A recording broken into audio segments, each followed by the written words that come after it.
with your host, Bbno News.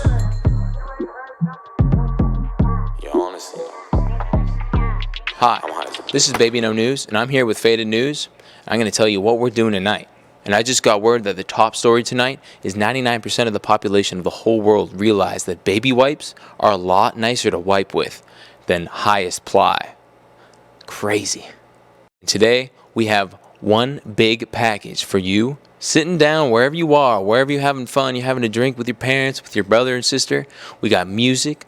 We got emerging music from Vancouver, British Columbia, local BC talent, anything you want. And we have 5 local organizations that we're also donating to. So make sure you whip out that credit card. Check out the talent that we got lined up for you guys. Wow. Smacking. Crazy. Check out all the local organizations that we're donating to. Heck yeah. Sponsored by Monster Energy. Our second sponsor, Sound On. We'll be back. Stay tuned.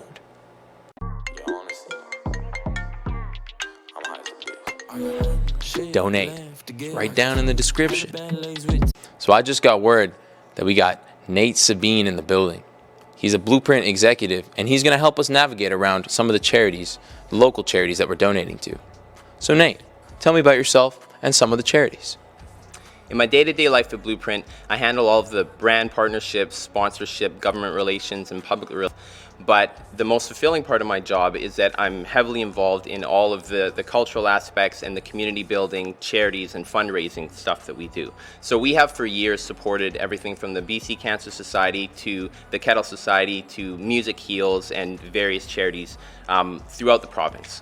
So that's why we decided to do the FVDED Charity Drive, because during these challenging times, communities are in more need than ever of support, whether it's through mental health or through donations to the food bank or what have you. That's great, Nate. Tell me a little bit more about some of the local food banks that we're donating to. There's a common misconception with food banks that they only need donations and canned goods and money and the rest of it during the holiday season. That's when they're the busiest. And it's true that it's important then, but the rest of the year they still need support. Most food banks in BC are underfunded and undersupported the rest of the year. So every dollar that we give to the food bank, they can turn into $4. So raising money is actually more effective than giving them food. In 2019 alone, the Vancouver Food Bank donated over 4.5 million pounds of food to families in Vancouver, and between Vancouver and Surrey, they've helped tens of thousands of families and do every year. So tell me a little bit more about the BC Civil Liberties Association. The BC Civil Liberties Association is another important organization that we strongly believe in. Every democracy has one, and they should. So what they do is they advocate for civil liberties and human rights, whether it's freedom of speech, police accountability, so policing the police, if you will, privacy concerns, and policy reform. Is there any way you could tell me a little bit more about the Urban Native Youth Association? The Urban Native Youth Association's vision is empowered Indigenous youth leading and inspiring all nations through education, health and wellness, and community connection. Wow, that's great, Nate. I'm really glad we're trying to make a difference here. And tell me a little bit more about the Hogan's Alley Society. Hogan's Alley Society is another one that's very important and important personally to me. They advocate for Black Vancouverites who've endured the legacy of urban renewal in Vancouver and our erasure from the narrative. Well, thanks for your time, Nate. I really appreciate, giving us some more light on some of the charities that we're donating to tonight. Is there anything else you would like to add? Thanks for having me, Bbno News, and thank all of you at home for tuning in and supporting all of these important charities. We couldn't do it without you, and I hope you have a great time tonight. Thank you. Whew, that was a great set. Now I'm going to go off contract because I'm not getting paid enough. But, nowadays, there's so much stress in the world and anxiety that, it takes a lot to deal with going from day to day. And to be fair, not a lot of people ever told me how to deal with stress. Luckily, I studied kinesiology, and I learned about exercise psychology and the benefit of exercise. I'm going to give you some tips and tricks on to stay de-stressed during, COVID and, everything that's going on right now. So rule number 1, try to eat healthy. It's very difficult when pizza is just like $8 and a salad is like $12. But try to eat healthy. Rule number 2, get at least 30 minutes of exercise, cardiovascular exercise, which means jogging at a higher heart rate than your stable heart rate. Not that difficult. It's called doing something. Rule number 3, don't beat yourself up. Times suck. Rule number 4, be happy. Till next time. Oh, hey guys, I didn't see you there. It's Bbno News here. I'm here at the Greater Vancouver Food Bank. Let's go inside and take a closer look. Here, Colin, hold the mic. This fucking guy. I don't get paid enough. I'm here in Burnaby, BC at the food bank, and I'm here with Tara Paredes. So Tara, tell me exactly what you do here. I am the community events manager and the community engagement manager, and I just help to raise funds to do what we do. What we do essentially is deliver food or provide food to those who need it most in our communities. We serve the communities of North Vancouver, Burnaby, and New Westminster, and we serve about 8,500 individuals within that catchment each week. Our community agency partners, there's about 80 of them that we work with currently. We're working to expand that. We have a team of 3 that engages with them and make sure that we're giving them what they need best to provide service to their clients. So their clients are school children, they do school food programs, they do women's shelters, there's homeless shelters, seniors programs, things like that are in the community more on a with the ability to provide more prepared foods or packages, pantry type items to their clients. Now in. The weather forecast says it's going to be really cold for the next couple days. I'm here with Tara. Tara? Wow, she appeared out of nowhere. So tell me about the fridge we're in here. We got a lot of eggs and a lot of bananas. We got a lot of eggs and bananas and mushrooms and carrots, and these are all going to go out to our clients this week. Wow, would you look at that? What does this resemble, Tara?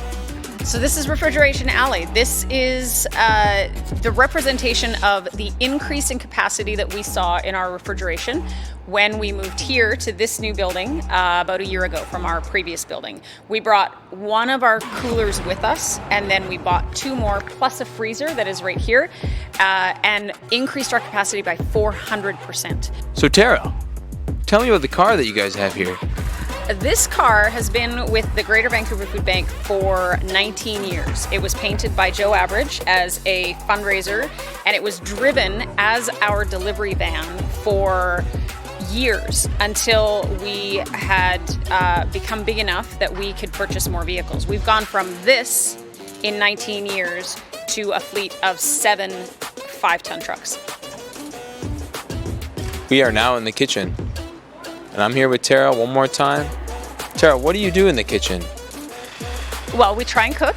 We teach people how to use the foods that we actually give them, as well as do a bunch of workshops and things like that to help people understand what the food is and bring people together and that type of thing. And I'm super excited with this kitchen. It was designed specifically with our chef CEO in mind. Our CEO used to be a chef, and he's been trained all over the world, and he used to feed people on a individual basis. Here's a plate, and now he gets to feed 8,500 people a week through the food bank. So his idea was to create a fundraising kitchen, which is why it's so beautiful. And we can open up the rest of the warehouse and serve people there. So we cook in here and we have parties out there. So it's a lot of fun. Oh, hey, I didn't see you there. Well, Tara, to keep it fresh, is there anything else you would like to add? Well, the Greater Vancouver Food Bank prefers to get cash donations over food drive donations. The reason for that is with every dollar you donate, we can purchase $3 worth of fresh items like you see right here on our agency coolers. And with food drives, we see 30 to 50% waste. So rather than reducing your donation through a food drive, give us money and we will grow your donation into fresh food. Wow. See, what I think it is time now for is you guys need to donate. Oh wait, back to music? See ya, guys.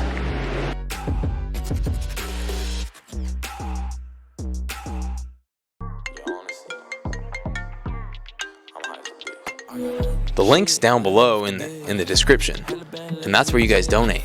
From my understanding, you have your parents' credit card real close by. Donating is easy as 1, 2, 3. I better see at least $123 coming from your credit card or your parents' credit card. We'll be back soon. Hello? No, that's just me.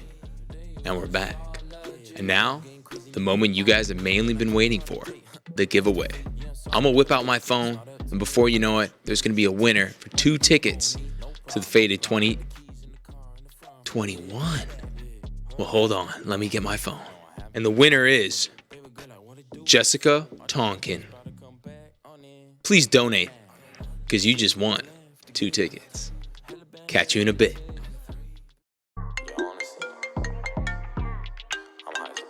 But you know what that is? A bloody reminder. So go get your credit card. PayPal works too. We unfortunately don't have Cash App because Canada. But donate. Right down in the description.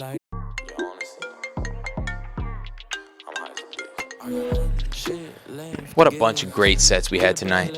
I'm sure there's been tons of donations. It's never too late to donate right now. Thank you for tuning in. Till next time, everybody.